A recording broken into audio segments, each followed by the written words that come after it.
My name is Clara Whitfield, and I am 29 years old. On the morning of what was supposed to be the happiest day of my life, I stood in a white dress in front of a church full of 200 guests, and the groom was already inside, waiting for my sister. I need to take you back 3 years, because this story didn't start on my wedding day. It started the night I brought Daniel home for the first time. Daniel Hayes was everything my parents had always wanted for one of their daughters. He was 32, a civil engineer with his own firm, well-spoken, well-dressed, and most importantly according to my mother, well-funded. He drove a clean black car. He held doors open. He brought flowers the first time he met my parents, and my mother Eleanor Whitfield smiled at him the way she had never once smiled at me in 29 years. I should have paid attention to that smile. I had been with Daniel for 8 months when I brought him home to our parents' house in Ashford, the kind of house that looks warm from the outside but feels like a performance once you're inside. My mother had set the table with the good china. She had made Daniel's favorite. She had asked me ahead of time what he liked, and I had told her, not thinking anything of it. My sister Sabrina was 26 at the time. She was the daughter my parents had always treated like a crown jewel. Sabrina had the kind of face that made people stop talking mid-sentence. She had also never worked a full-time job in her life, had dropped out of college twice, and had spent most of her 20s traveling on money my parents quietly sent her while telling me to be responsible and save for your future. I had a master's degree, a stable job in urban planning, and a savings account I'd built from scratch. But Sabrina had cheekbones, so. That dinner, I noticed something shift. Daniel laughed a little too easily at Sabrina's jokes. Sabrina leaned in when she talked to him. My mother refilled his glass and said, "You know, Sabrina is actually very interested in architecture," which was news to all of us, including Sabrina. I told myself I was being paranoid. I loved Daniel. I trusted Daniel. He had told me I was the one. And for a while, I believed it. Daniel proposed to me 14 months later, in a small restaurant we both liked, no grand gesture, no flash mob, no audience. Just the two of us, a candle on the table, and a ring that had belonged to his grandmother. It was simple and perfect. I said yes before he finished the sentence. My parents were thrilled. My mother hugged Daniel first. The engagement was announced, and immediately, my mother made a decision I did not ask for. Sabrina would be my maid of honor. I had a best friend, Rachel, who had been my closest friend since university. I had assumed naturally that Rachel would be my maid of honor. When I said this to my mother, she looked at me the way she always did when I said something she found inconvenient. "Clara, Sabrina is your sister. It would be embarrassing for the family if she wasn't standing beside you."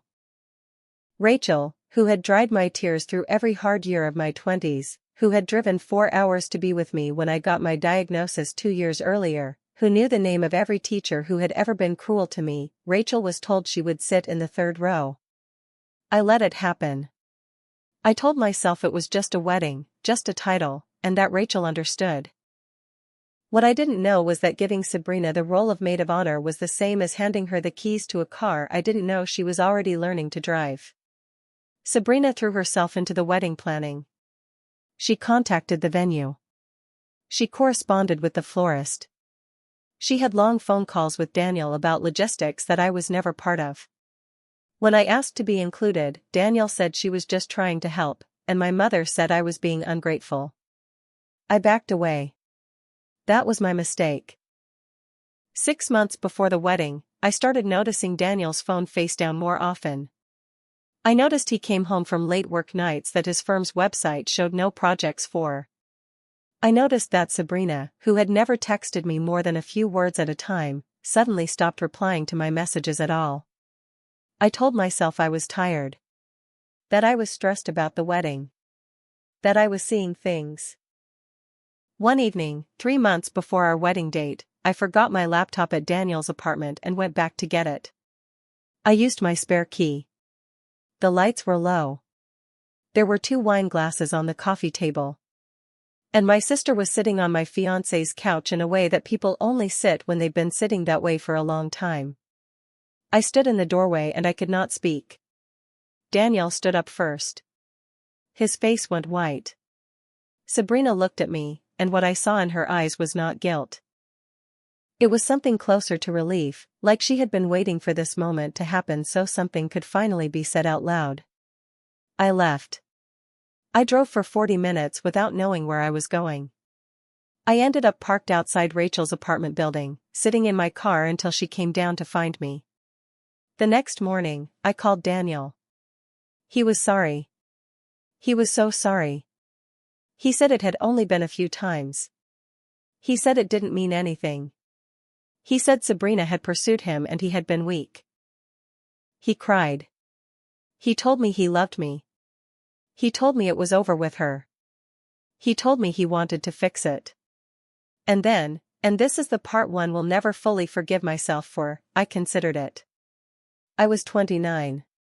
The wedding was 3 months away. 200 invitations had been sent. My dress had been altered twice. My grandmother had already bought her plane ticket from Portland. I was exhausted and humiliated, and underneath all of it I was terrified that if I ended this, my mother would find a way to make it my fault. So I called Sabrina. She picked up on the second ring, which told me she had been waiting. I know about you and Daniel, I said. There was a pause. Then, Clara, I think you need to hear some things. She said Daniel had come to her. She said he had told her he wasn't sure about the wedding.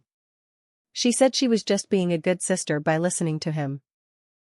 She said nothing physical had happened, and then immediately softened that into nothing serious, which told me everything I needed to know about how she defined nothing. I told her I wanted her out of the wedding. She told my mother by the end of the day. My mother called me that night and spoke for 22 minutes. The summary was, I was being dramatic. Sabrina had done nothing wrong. Daniel was a good man and I was lucky to have him. If I ruined the engagement over a misunderstanding, I would regret it for the rest of my life. And most importantly, I was not to say a word about this to anyone, because the Whitfield family did not air its problems in public. I sat on my bathroom floor after that call and I made a decision. I would not let this go quietly. I called Rachel the next morning and told her everything. For a long time she didn't say anything. Then she said, "Tell me what you need." What I needed was time and information and a plan. Over the next 6 weeks, while appearing to continue with the wedding, I did something I had never done before. I started paying very close attention. I asked Daniel to share his location with me, framing it as something couples do. He agreed easily, which told me he had already deleted whatever needed deleting. I checked the location at odd hours. He was where he said he was, except for 3 times in 2 weeks when he was at an address in the east side of the city I didn't recognize. I drove past it on a Tuesday afternoon. It was a rented apartment building. I sat in my car across the street for 45 minutes. At 6:23 p.m., Daniel's car pulled into the parking structure. At 6:27 p.m., Sabrina's small red car pulled in behind him. I took photographs. Not because I needed evidence to convince myself, I already knew. I took them because I had a feeling I would need them for something else later. I went home. I opened my laptop. I wrote a letter to Daniel's grandmother, the woman whose ring was on my finger. She was 81 and lived in Vermont and had told me at Christmas that she was so glad Daniel had finally found someone with real character. I did not send the letter. I saved it. Then I did something that required more courage than anything I had ever done. I called the venue. The wedding coordinator's name was Beth. I had worked with her for months. She was professional and kind, and when I explained, quietly, without drama, that I had concerns about the event going forward, she told me exactly what my options were. I listened carefully. I said I would be in touch. I did not cancel. Not yet. I had somewhere to be first. 2 weeks before the wedding, Daniel sat me down and told me he needed to be honest with me. I let him talk. He said he had been confused. He said his feelings for Sabrina had developed without him realizing. He said he thought he loved her. And then he said, the words coming out slowly like he had rehearsed them, that he didn't think he could marry me. He thought I would cry. He thought I would beg. He had a whole speech ready for what came after. I could see it waiting in his eyes. Instead I said, I know. And I think you should tell our families together. All of them. At the rehearsal dinner. He blinked. He said he wasn't sure that was the right setting. I said, Daniel, you owe me honesty in front of the people who love me. That's the least you can do. He agreed. I think he believed this was me being dignified, accepting, mature. It was not. The night before the rehearsal dinner, I contacted every person who mattered. I called Rachel and told her to be there early and to sit near my grandmother. I called my father's brother, my Uncle Tom, the only member of my family who had ever looked at me like I was worth something. I told him to be present and to stay until the end no matter what. I called Beth at the venue and made one small adjustment to the following day's arrangements. And then I packed a bag, put it in Rachel's car, and went to sleep in her guest room for the last time as Clara Whitfield, the woman everyone had underestimated. The rehearsal dinner was at my parents' house, as they had insisted. Long table, candles, the good china again. 60 people. Both families. Daniel arrived with his parents. Sabrina arrived separately and sat down the table from me, not meeting my eyes. My mother moved through the room like everything was perfectly fine, because in her version of events, it was. I sat quietly. I ate my salad. I smiled at Daniel's mother, who had always been kind to me and had no idea what was coming. When my father stood to give his toast, the scheduled opening of the evening, I stood too. My father looked at me, surprised. I said, Dad, before you start, Daniel has something he'd like to say. He asked me if tonight would be a good time, and I said yes. Daniel? The table went very still. Daniel's face turned the color of old paper. He looked at me. I looked back at him with complete calm. In my eyes I hope he saw what I wanted him to see, that I had already left.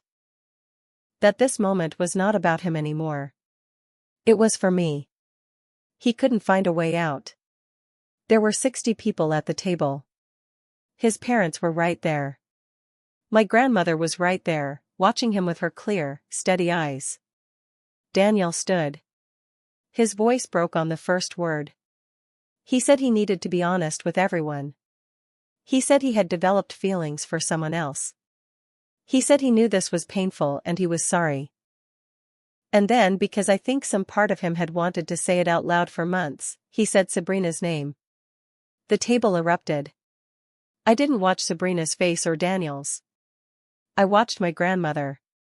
She looked at me for a long moment across the table, this woman who had survived a war, 2 husbands, and 4 decades of hard winters in Vermont, and she nodded once. Slowly. Like she was saying, good girl. My mother was on her feet trying to manage the room. My father was very quiet in the way men get when they realize they have failed someone and cannot fix it. I pushed back my chair. I picked up my glass. I said, loudly enough for everyone to hear, I've known for 8 weeks. I want to thank everyone for coming tonight and I'm sorry you were put in this position. I hope you'll all stay and enjoy dinner. I won't be joining you. Rachel was already standing. Uncle Tom was already standing.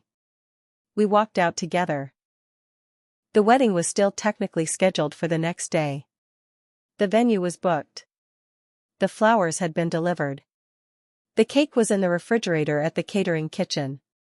But Beth, the coordinator, had made one small change on my instructions. The name on the booking had been quietly updated. I did not go to the church. Instead, I was at a notary's office at 10 a.m., signing papers that had nothing to do with a wedding.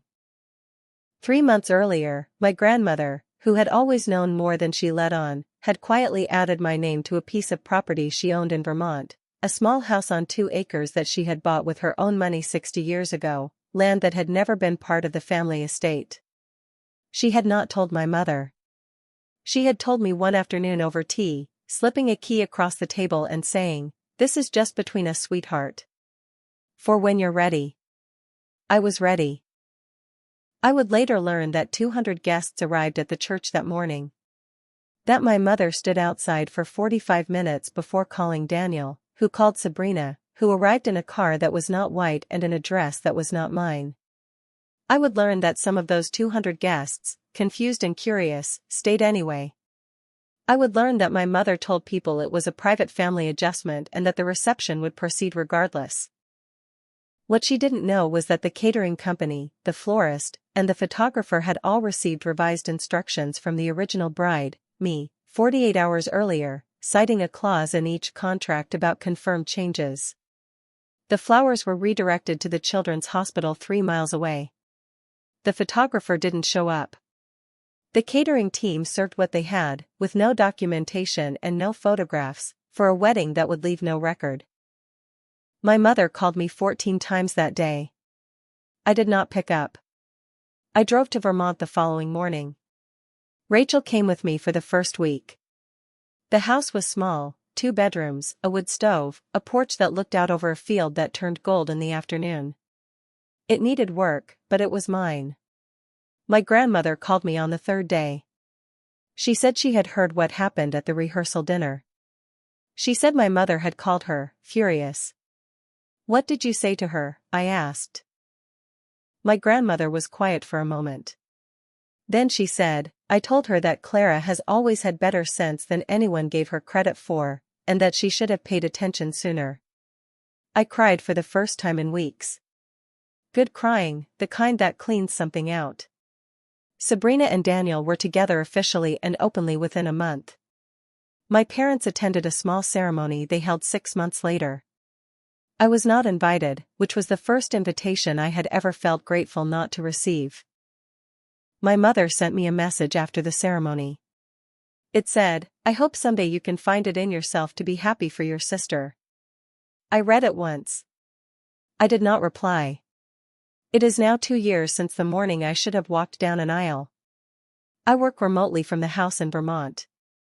I have a vegetable garden that I am better at than I expected.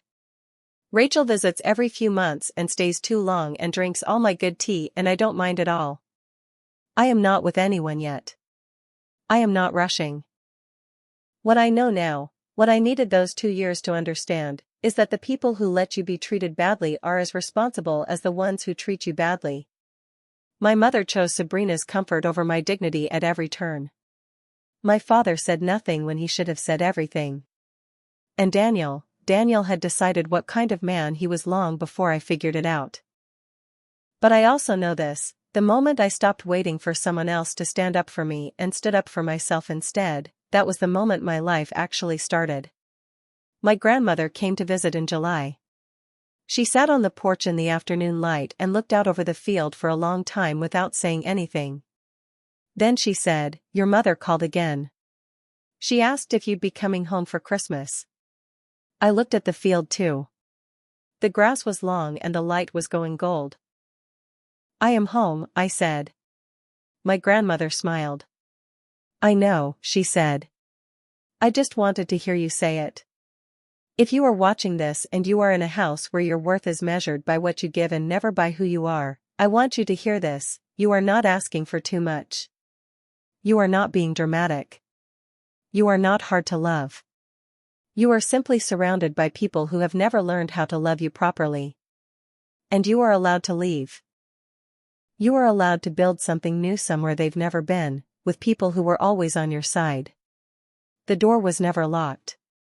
It was just never shown to you." If this story moved you, please subscribe. A new story posts every day. And drop a comment below. Have you ever had to walk away from someone who didn't deserve you? I read every single one.